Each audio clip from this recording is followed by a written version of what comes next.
Convido os irmãos a abrirem suas Bíblias em Lucas, capítulo 5, versículo 27. Evangelho segundo Lucas, capítulo 5, versículo 27. Diz assim, palavra do Senhor. Passadas estas coisas, saindo, viu um publicano chamado Levi, assentado na coletoria, e disse-lhe, segue-me. Ele se levantou e, deixando tudo, o seguiu. Então lhe ofereceu Levi um grande banquete em sua casa, e numerosos publicanos e outros estavam com eles à mesa. Os fariseus e seus escribas murmuravam contra os discípulos de Jesus, perguntando, por que comeis e bebeis com os publicanos e pecadores? Respondeu-lhe Jesus, os sãos não precisam de médico, e sim os doentes. Não vim chamar justos, e sim pecadores ao arrependimento. Disseram-lhe eles, os discípulos de João e bem assim os dos fariseus frequentemente jejuam e fazem orações. Os teus, entretanto, comem e bebem? Jesus, porém, lhes disse, podeis fazer jejuar os convidados para o casamento enquanto está com eles o noivo? Dias virão, contudo, em que lhes será tirado o noivo. Naqueles dias, sim, jejuarão. Também lhes disse uma parábola. Ninguém tira um pedaço de veste nova e o põe em veste velha, pois rasgará a nova e o remendo da nova não se ajustará à velha. E ninguém põe vinho novo em odres velhos, pois o vinho novo romperá os odres. Entornar-se-á o vinho e os odres se estragarão. Pelo contrário, vinho novo deve ser posto em odres novos, e ambos se conservam. E ninguém, tendo bebido vinho velho, prefere o novo, porque diz, o velho é excelente. Até aqui a palavra do Senhor. Vamos orar? Senhor Deus, Tua palavra foi lida e está aberta diante dos nossos olhos. Ela é o único padrão imutável da Sua verdade para nós. Assim nós podemos crer que aqui temos a Sua vontade e as Suas obras registradas. Confiando que este livro é inspirado pelo Senhor, pedimos o Teu auxílio para compreender e iluminar o nosso coração, para que nossa mente, vontade e emoções sejam submissas a Ele. Essa é a nossa oração no nome santo de Jesus. Amém.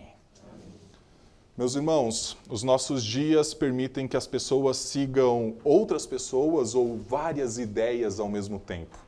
Muitos se guiam por aquilo que vem constantemente em redes sociais, ou então se guiam por especialistas políticos, especialistas sobre economia, muitas vezes aqueles que são chamados de especialistas em religião, e as pessoas tentam mesclar coisas que aprendem em diversos lugares junto na sua vida. Várias coisas sendo pegadas de diversos lugares, muitas vezes contraditórias umas às outras, mas tentando conciliar. O texto que nós temos diante de nós mostra o chamado de Jesus a um discípulo para que ele dependesse exclusivamente de Jesus. O único caminho a ser seguido é Jesus. Por isso nós temos o texto, eu sou o caminho, a verdade e a vida. Muitos hoje em dia falam que a verdade está em todos os lugares, ou cada um tem a sua verdade, ou todos os caminhos levam a Deus. Todas essas frases nada mais são do que vontade ou tentativa dos homens de tentar ter o controle de suas vidas em suas próprias mãos. Não é estender a outro aquele princípio ou aquele caminho que será guiado, mas sim tentar ter no seu controle os caminhos que eu quero seguir, eu quero trilhar. Por isso cada um tem a sua vontade, cada um tem a sua verdade, cada um tem a sua religião e todas levam a Deus. Nós não conseguimos enxergar nisso à luz da Bíblia, princípio verdadeiro. Mas como nós veremos nesse texto, o único a ser seguido é Jesus. Ele tem os seus discípulos. Esses discípulos dependem dele. Esses discípulos celebram a sua presença. Esses discípulos vivem uma vida nova obtida pela salvação nele. O nosso texto começa chamando a nossa atenção para algumas coisas que se passaram. Já haviam sido vários milagres de Cristo realizados antes dele chamar Levi em Mateus, que se chama Mateus depois. Levi é o seu nome hebreu, Mateus o seu nome grego. Nós temos passadas estas coisas, então, uma multidão já seguindo a Jesus, antes mesmo dele se encontrar com Levi. Se os irmãos olharem para o capítulo 5, lá no versículo 1, nós já veremos aquela famosa pesca maravilhosa, em que na sequência nós temos o chamado de Pedro, André, seu irmão. Depois nós vamos ter a cura de um leproso, a cura de um paralítico em Cafarnaum, vários milagres de Jesus, e todos eles apontando para uma única coisa: Jesus é o Senhor. Se os irmãos olharem para o que Pedro fala, no versículo 8, ele vai dizer assim: Senhor, retira-te de mim, porque não sou digno da sua presença. O paralítico fala: Senhor, tu podes me curar. Depois Jesus Cristo vai dizer que ele tem autoridade sobre a terra para perdoar pecados, quando ele cura o paralítico no sábado, à vista de todos. O que é lícito? Esses são os 3 primeiros pontos antes do nosso texto. Se nós formos para o capítulo 6 em diante, nós vamos ver mais 3 vezes em que Jesus se demonstra como Senhor. O primeiro está no versículo 5 do capítulo 6. O Filho do Homem é Senhor do sábado. No versículo 8 em diante, vai dizer: Mas ele, conhecendo-lhes os pensamentos, disse ao homem da mão ressequida: Levanta-te, vem para o meio. E ele, levantando-se, permaneceu de pé.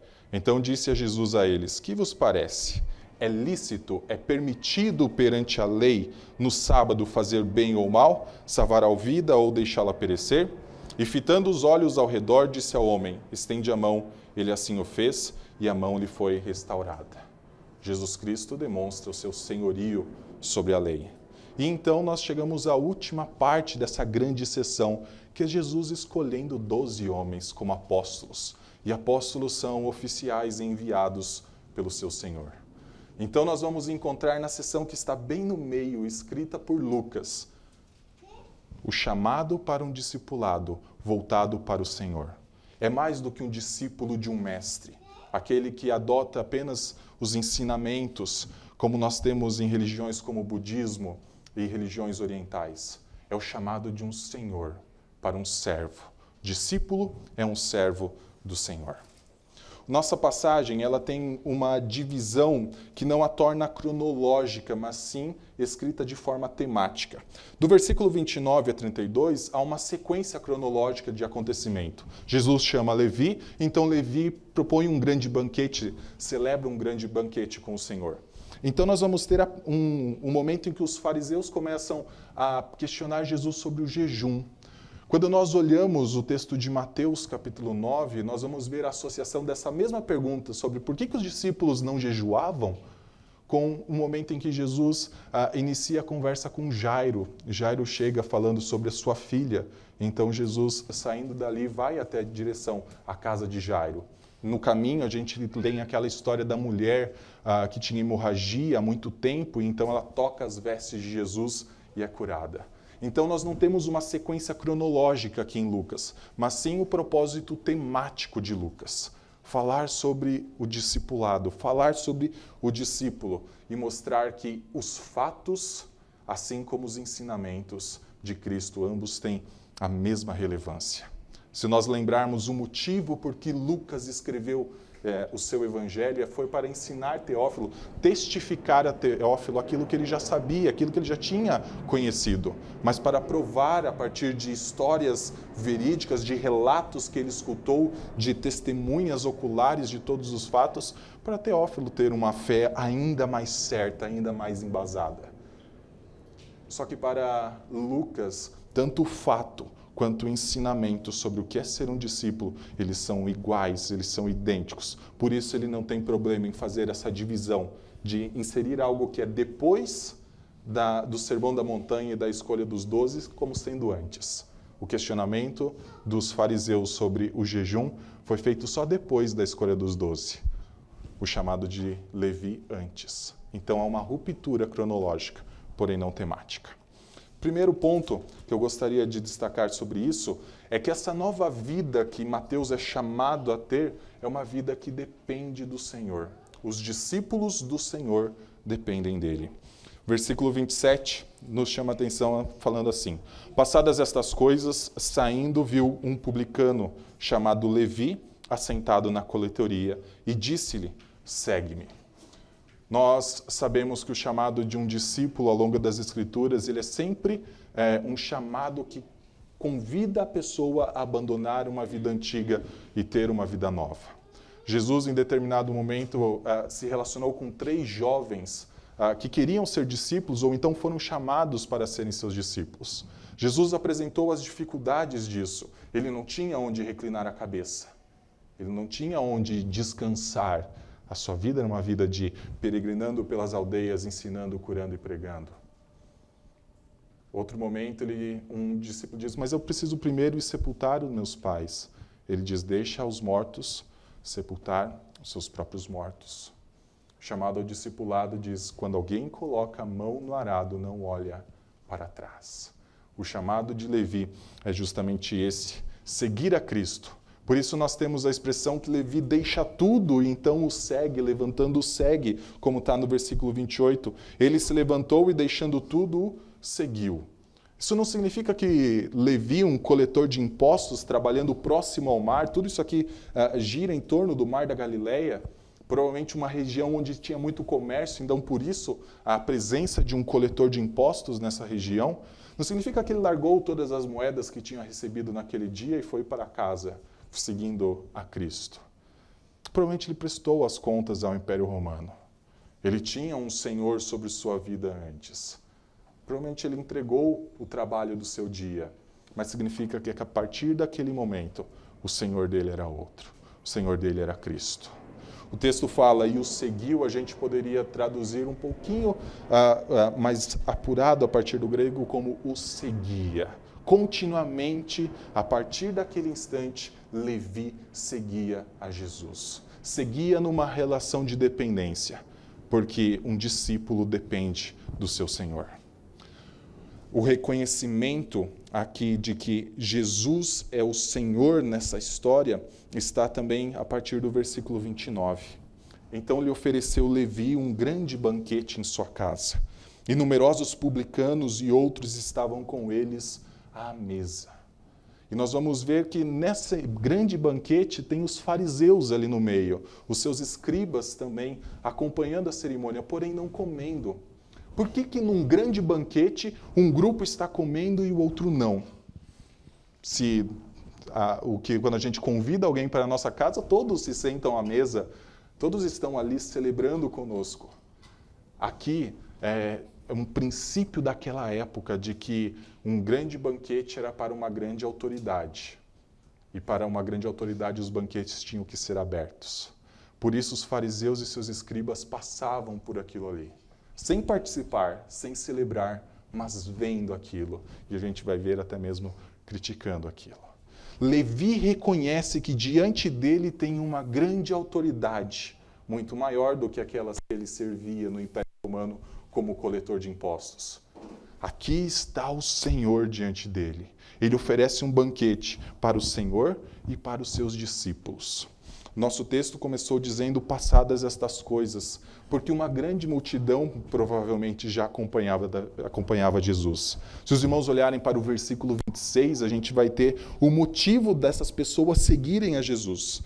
Todos ficaram atônitos, davam glória a Deus e possuídos de temor diziam, hoje vimos prodígios. Ninguém que vê esses grandes prodígios que Cristo fez, como curar o leproso, curar o paralítico, a grande maioria provavelmente continuou seguindo a Jesus. E por isso nós entendemos o porquê que os discípulos fazem a primeira pergunta, não para Jesus, mas para os discípulos que o estavam acompanhando.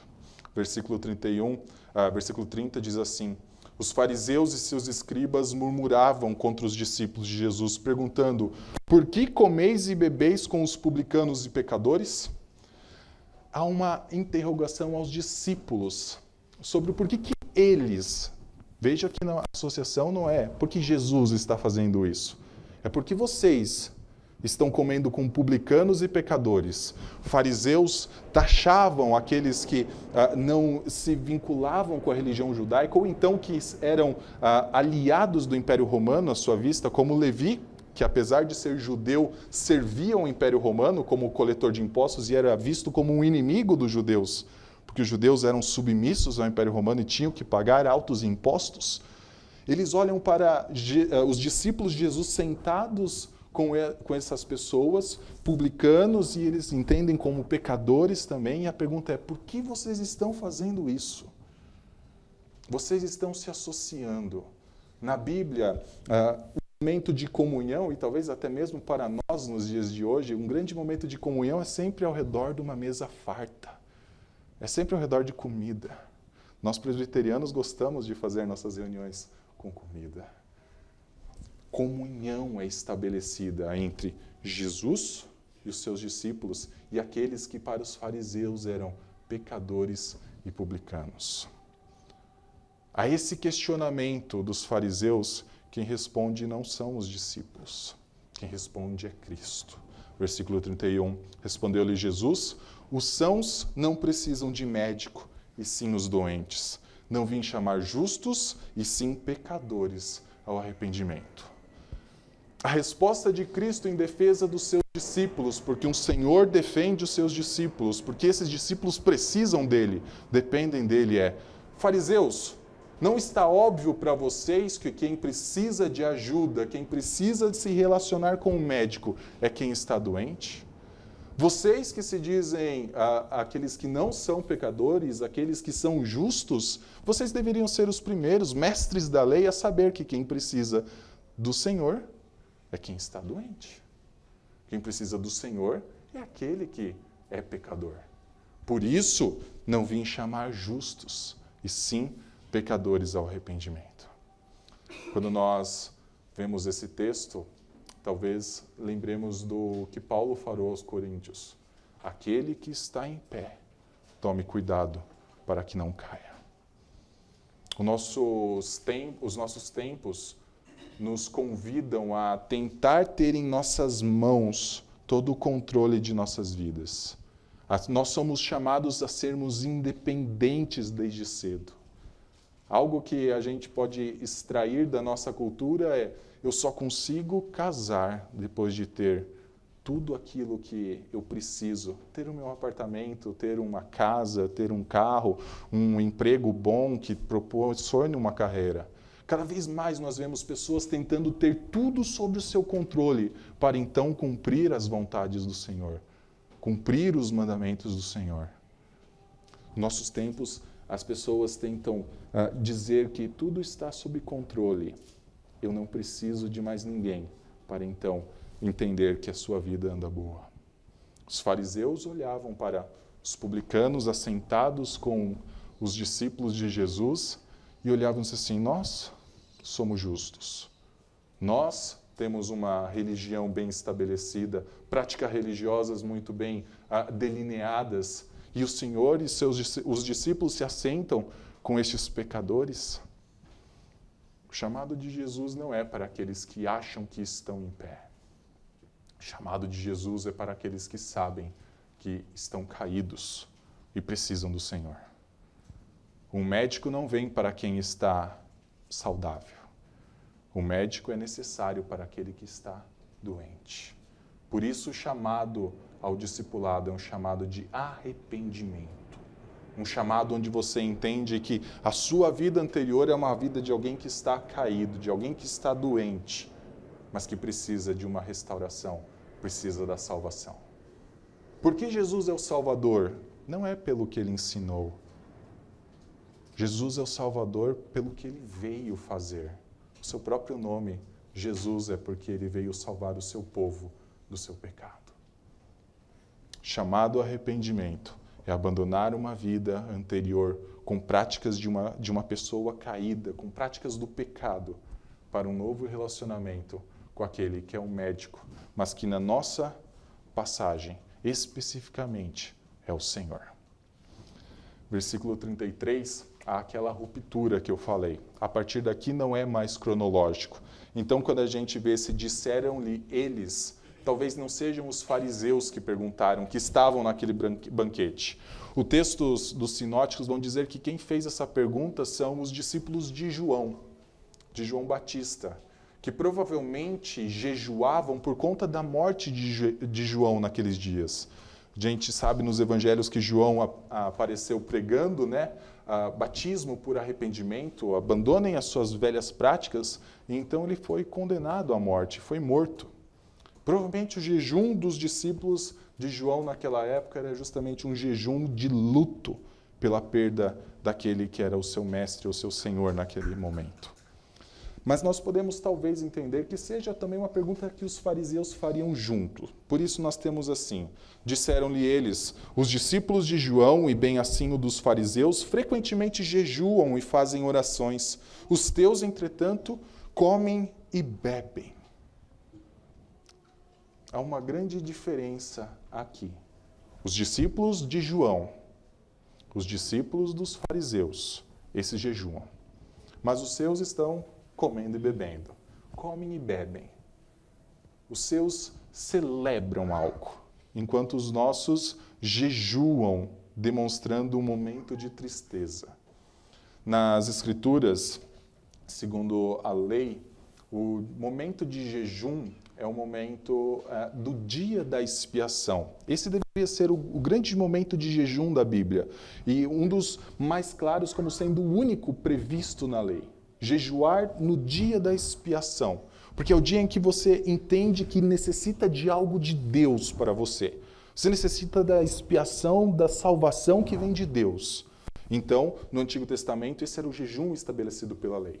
Tanto é que Atos 27, versículo 9, vai chamar esse dia como dia do jejum. O dia da expiação como sendo o dia do jejum.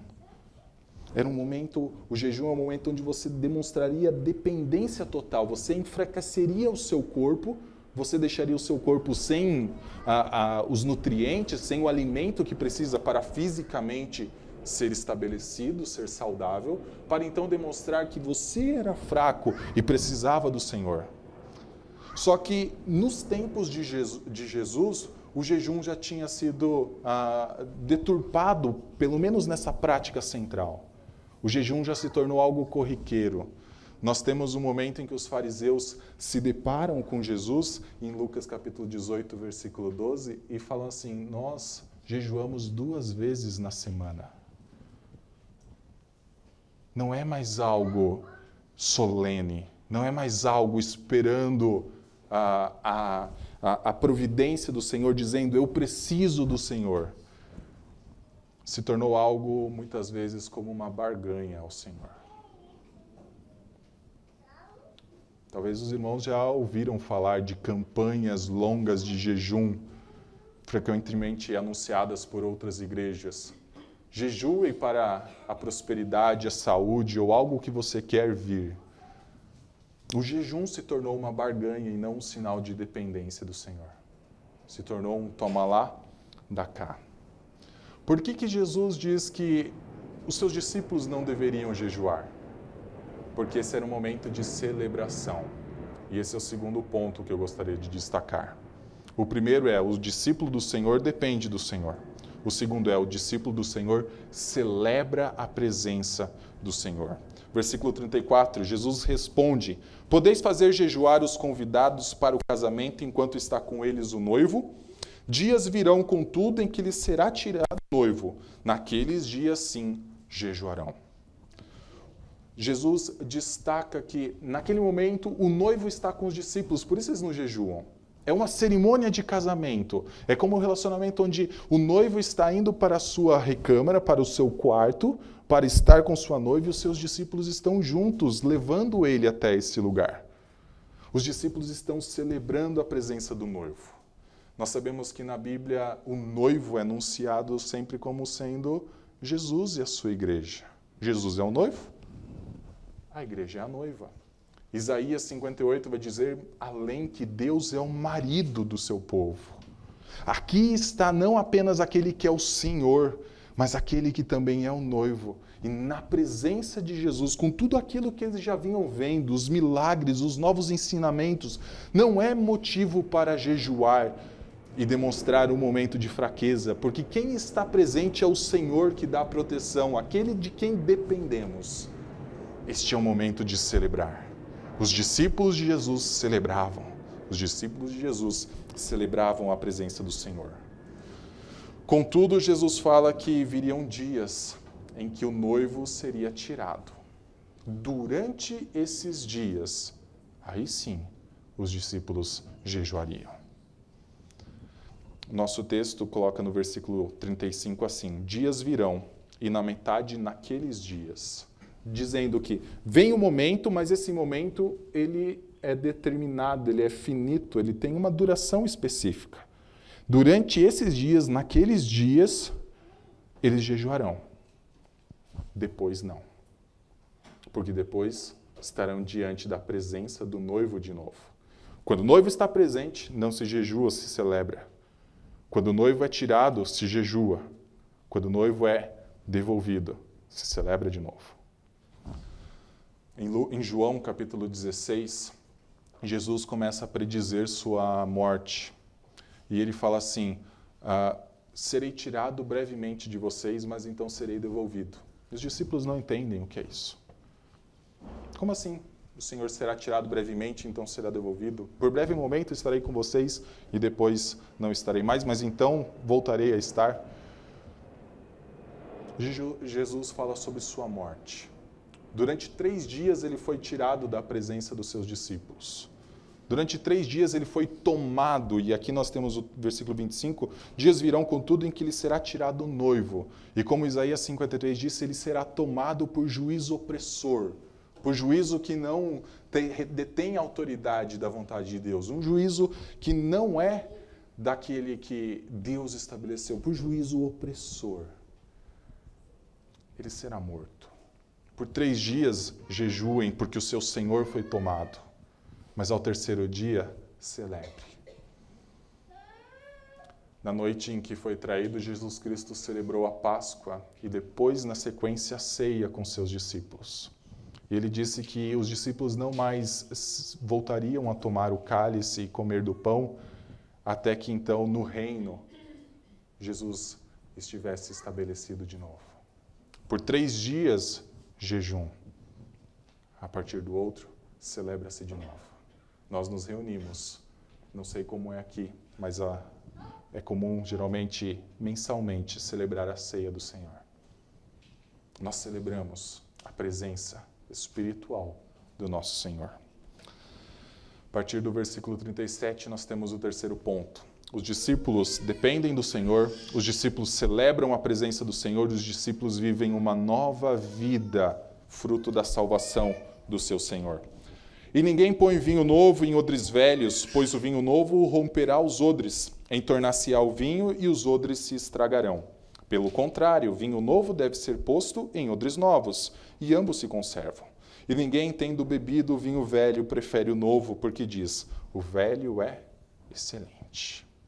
Jesus usa 2 parábolas nessa sessão, e é diferente do que ele vem fazendo normalmente, ou como Lucas estrutura a sua passagem. Primeiro ele fala direto: quem precisa de médico são os doentes. Vim salvar pecadores e não justos. Um ensino direto. Depois ele fala: por que os discípulos celebram? Porque o noivo está na presença. Mas então ele fala a 3ª parte por parábola. E ele compara 2 coisas. A primeira são roupas. Ninguém tira um pedaço de pano, um pedaço de roupa nova para remendar uma roupa velha, porque você vai estragar as 2. A nova vai ficar com um pedaço faltando, e a velha com uma parte que não combina com ela. Os evangelhos que tratam sobre a mesma parábola vão dizer assim, que até o remendo novo fará com que o buraco na roupa velha se alargue ainda mais. Não dá para juntar coisa velha com coisa nova. Você precisa substituir o novo pelo velho. A segunda parábola são de odres novos e odres velhos. Você coloca vinho novo em um recipiente novo e vinho velho num recipiente velho. Para nós entendermos isso, a gente precisa pensar em como esses odres eram feitos. Matava-se um animal, geralmente uma ovelha, deixava ela por um tempo curtindo, secando, então invertia-se ela. Raspava-se os pelos da parte de fora e invertia-se para que o couro sustentasse. Então, num recipiente, num odre, era feito isso, cortava-se as patas, fazia-se com o pescoço a entrada do recipiente. Então, com um recipiente que ficou muito tempo nesse processo de preparação, se colocaria vinho velho. Mas num recipiente recém-feito se colocaria vinho novo, por conta de acidez. A fermentação do vinho levaria o odre velho, por ser um vinho novo, a se romper. Por isso essa diferença. Vinho velho no odre velho. Vinho novo no odre novo. Só que Jesus termina a sua parábola dizendo assim: ninguém que experimenta o velho prefere o novo, porque vai dizer que o velho é muito excelente. A nova vida com o Senhor tem princípios novos, tem práticas novas, tem um líder novo. Levi é um dos grandes padrões, ou pelo menos o grande exemplo de discipulado. Ele deixa a sua vida antiga para trás, abandona o seu relacionamento com o Império Romano e então segue o seu novo Senhor. Depois ele é chamado como um apóstolo. Aqui ele é um discípulo, um cristão, alguém que segue o seu Senhor. Alguém que segue a Cristo, sem ainda o oficialato, sem ainda o título de apóstolo. Mas ele deixa para trás a sua vida antiga. E ele assume uma nova vida de seguir constantemente o Senhor. Por que é necessário, num recipiente novo, colocar coisas novas? A nossa vida, geralmente, quando passamos pela conversão, ela está num momento onde você começa a experimentar coisas novas, mas a mente ainda tem muitas coisas do passado. E muitas vezes você se depara com essas coisas do passado e diz: isso é melhor. O velho é melhor. Ser discípulo do Senhor é depender do Senhor, é celebrar o Senhor, mas é viver a nova vida do Senhor. O jejum estabelecido pelos fariseus era um jejum de 2 vezes na semana, mas que vinha com as características do que acontecia no Antigo Testamento. Não se celebrava mais, não se fazia mais o jejum apenas uma vez no ano. A gente vai ver várias vezes jogando cinza sobre a cabeça, fazendo jejum no luto de uma pessoa. Essa prática se tornou comum do jejum ser ampliado no Antigo Testamento. Quando nós vamos para o Novo, a gente vê isso reduzido a muito. Jejuamos, mas num sinal de dependência do Senhor, não num sinal de barganha com o Senhor. A prática velha do jejum de barganha, do jejum do toma lá da cá, essa deve ser abandonada. Aqui nós vemos princípios religiosos de algo que aos olhos parece ser muito bom, mas também nós podemos ampliar para todo o restante da vida. Às vezes você experimentou algo do passado e pode dizer: o velho é melhor. Só que o chamado para um discípulo é, em um recipiente novo, coisas novas, ensinos novos. Porque senão, o que é velho pode romper o que é novo. O que é velho pode tomar lugar do novo. E o discipulado vai embora. Discípulo do Senhor. O Senhor tem os seus discípulos, não são os de João, não são dos fariseus, mas são os seus. Eles dependem do Senhor, como um servo depende da proteção do seu Senhor. Eles celebram a presença do Senhor. Eles vivem a salvação do Senhor. Para nós, devemos depender mais e mais do Senhor. Não pense que a sua vida você está em pé. Aquele que está em pé, tome cuidado para que não caia. Não tente viver segundo após segundo, minuto após minuto, como se você fosse independente. Você precisa do Senhor. Precisamos de um relacionamento íntimo com o Senhor. Celebrar a figura dele como posto de Senhor de nossas vidas. Como servos o servirmos. Como servos dependermos da sua ajuda. Hoje em dia nós não temos a relação tão clara de senhor e servos. Mas naquela época o Senhor protegia os seus servos. E os servos entendiam que sem o seu Senhor a sua vida seria difícil ou até mesmo a sua vida seria eliminada. O autor aos Hebreus, no capítulo 4, versículo 14 em diante, vai dizer assim: quando você precisa de misericórdia, precisa de graça, precisa do arrependimento que é dado pela fé no Senhor. Vá até o trono de graça do Senhor. Se coloque aos pés do trono de graça, demonstre a sua dependência do Senhor. Segundo momento, celebre a presença do seu Senhor. Infelizmente, nos nossos dias, a ceia do Senhor muitas vezes é tratada de forma banalizada. Muitas vezes as pessoas não se preparam adequadamente para participar e celebrar da ceia do Senhor.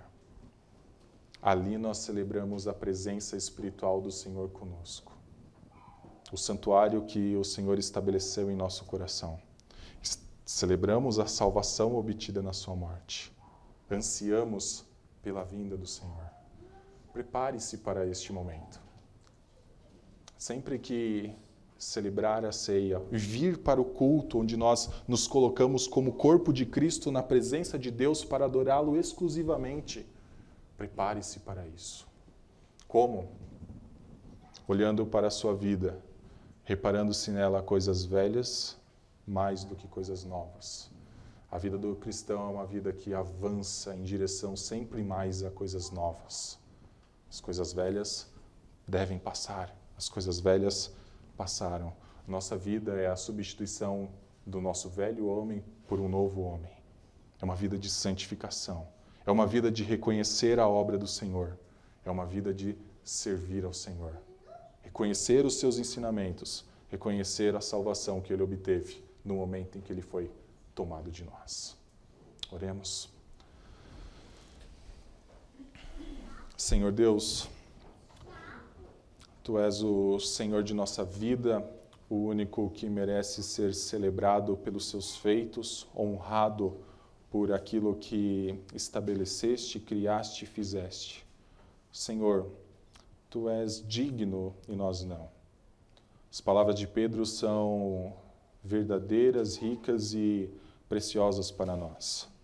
Muitas vezes olhamos e enxergamos a nossa indignidade da presença do Senhor. Mas pela sua graça, o Senhor veio para os que são doentes. Quem precisa de médico é quem sabe que está doente. Os que acham que estão sãos não procuram médico. Mas nós entendemos que precisamos do Senhor. Auxilia-nos, ó Pai, a dependermos de Ti. Auxilia-nos, ó Pai, a celebrarmos o que fizeste em favor de nós. Auxilia-nos, ó Deus, a vivermos uma nova vida com os Seus princípios, com a Sua misericórdia, entendendo que os nossos pecados foram perdoados. Não permita, ó Pai, que coloquemos coisas velhas numa vida nova, mas que a nossa vida nova celebre a vida eterna que o Senhor nos deu.